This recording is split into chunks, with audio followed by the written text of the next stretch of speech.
સુરતમાં ચાલતા દારૂના અડ્ડા પર જનતા રેડ કરવા ગયેલા સામાજિક કાર્યકર પર હુમલો કરાતા પોલીસે પણ ફરિયાદ ન લઈ બેસાડી રાખ્યો હોવાનો આક્ષેપ કરાયો છે।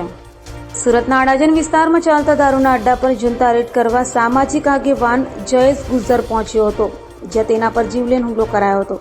પોલીસની પોલ ખોલતા જ જયેશ ગુજ્જર પર હુમલો કરાયો હતો, તો જયેશ ગુજ્જર પોલીસ મથકે ફરિયાદ કરવા પહોંચતા ત્યાં તેને 2 કલાક બેસાડી રાખી હેરાન કરાયો હોવાનો આક્ષેપ કર્યો હતો। જયેશ ગુજ્જર છે, અડાજણ પોલીસ સ્ટેશન હદ વિસ્તારના અંદર ટીજીબી આવાસ આવ્યું છે। ટીજીબીની ગલીમાં સૌરવ પોલીસ ચોકીની બાજુમાં ત્યાં ખુલ્લેઆમ આવાસના અંદર દેશી દારૂનો અડ્ડો ચાલે છે, જ્યાં ફ્લેવરવાળા દેશી દારૂ વેચાય છે, જેની રજૂઆત છેલ્લા 1.5 વર્ષથી સીપીથી લઈને પીઆઈ સુધી દરેક મેં કરી દીધી હતી।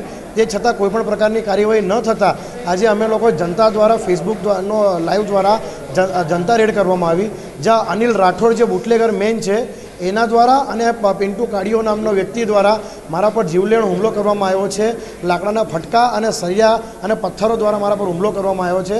જ્યારે હું પોલીસ સ્ટેશન મને લઈ ગયા તો 2 કલાક સુધી મારી બ્લીડિંગ ચાલતી હતી અને મને સંજય ભરવાડ નામના કેશિયરે અંદર અડાજણ પોલીસ સ્ટેશનમાં જે એને અને ઇન્દ્રજીત નામના પોલીસ નો વ્યક્તિ છે ડિસ્ટાફમાં, એ બંને રૂમમાં બંધ કરીને વાઘેલા પર સ્ટ્રેચીસ મારા વધારી દીધા, 2 મુક્કા મારા મોઢા પર મારી દીધા છે એ લોકો। હાલ હું અત્યારે સિવિલ હોસ્પિટલમાં છું। મારી એક જ માંગ છે કે આ ગોજિયા સાહેબના રાજમાં એક વખતે મેં જનતા રેડ ઇંગ્લિશ દારૂના અડ્ડા પર કરેલી, ત્યાં વિજિલન્સની રેડ પર કરેલી છે, થયેલી છે અત્યારે અઠવાડિયા પહેલાં જ, અને સાથે સાથે આજે આટલા મોટા જથ્થામાં મેં જે પ્રમાણમાં જથ્થો બતાવ્યો છે તે છતાં પણ આવા ગોજિયા જેવા અધિકારી પર કોઈ કાર્યવાહી નથી થતી।